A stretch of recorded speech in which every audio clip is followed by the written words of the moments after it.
दोस्तों नमस्कार। आपका हार्दिक स्वागत है आपके अपने चैनल लीगल राय। ये अंधकार से प्रकाश की ओर चलने की व्यवस्था का चित्रण करता है। आज हम विचार करेंगे ईश्वर ने मनुष्य को क्या क्या दिया है और किस रूप में दिया है और कैसे हम उसको पहचानें।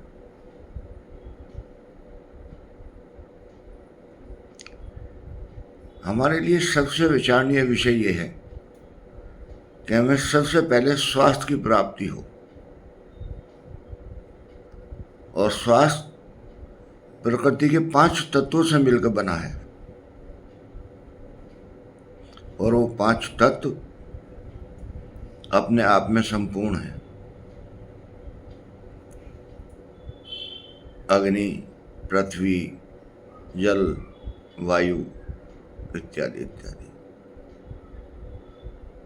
लेकिन उनका सदुपयोग करना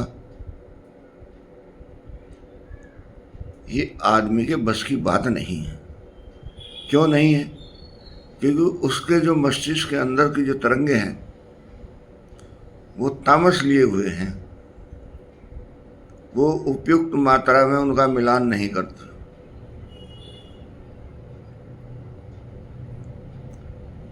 आप देखें, अगर एक बिल्डिंग बनानी है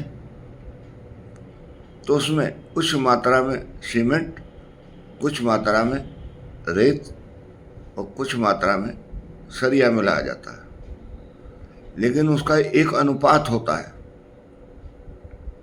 बिना अनुपात के उसका महत्व नहीं है। पूरा पूरा सीमेंट मिला दे तो कोई फ़ायदा नहीं, पूरा पूरा रेत मिला दे तो कोई फ़ायदा नहीं, पूरा पूरा सरिया मिला दे तो कोई फ़ायदा नहीं। ये जो प्रक्रिया है ये ईश्वर ने अपने हाथ में रख रखी है कि जिस आदमी का कल्याण करना हो उसके पास ये 5 तत्व दे रखे हैं, लेकिन प्रयोग करने के लिए वो इतना स्वतंत्र नहीं है जितना कि वो समझता है। अगर वो इस बात को समझ ले कि इसका प्रयोग युक्तियुक्त कैसे होगा तो उसके शरीर में कोई भी व्याधि ना बचे, और जब शरीर में व्याधि नहीं होगी तो मस्तिष्क में भी व्याधि नहीं होगी।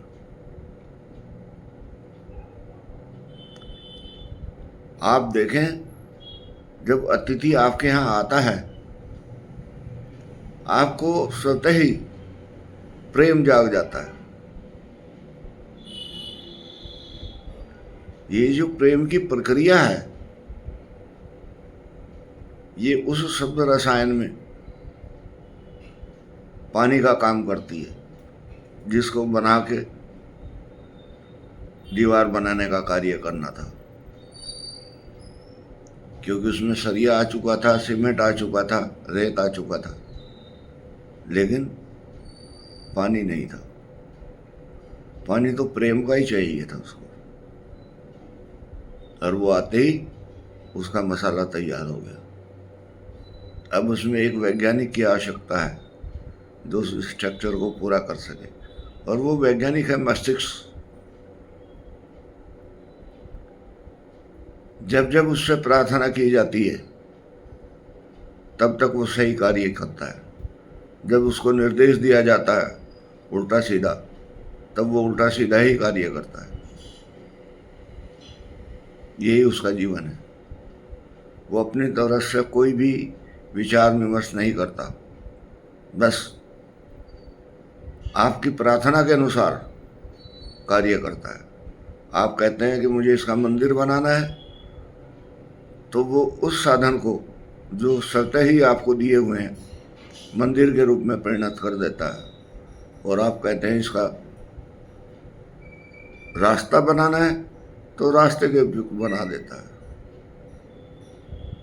और ये समझ जैसे जैसे आदमी के अंदर बढ़ती जाती है ऐसे ऐसे वो नीचे धरातल से ऊपरी धरातल तक बढ़ता चला जाता है।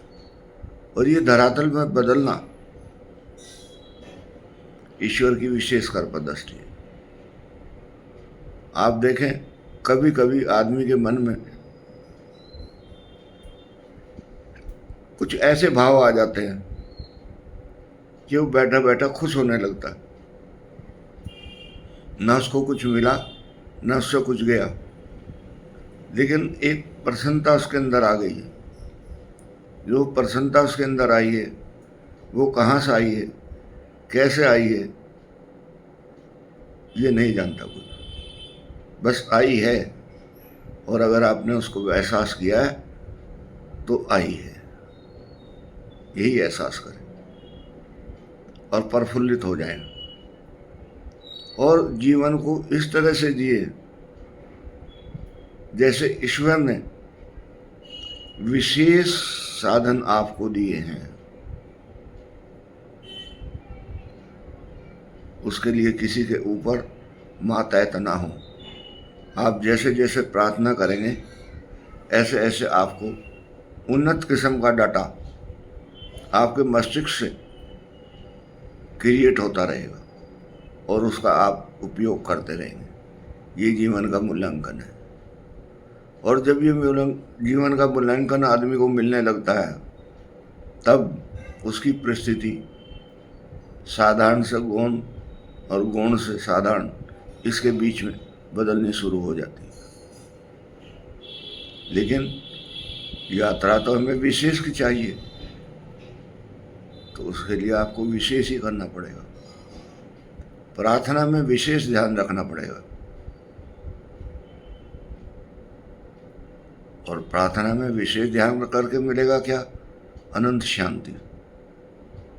जब आपको शांति मिलेगी तो आपका मस्तिष्क उच्च कोटि का बनेगा और शरणागत हो जाएगा। ऐसा मेरा विचार है। नमस्कार।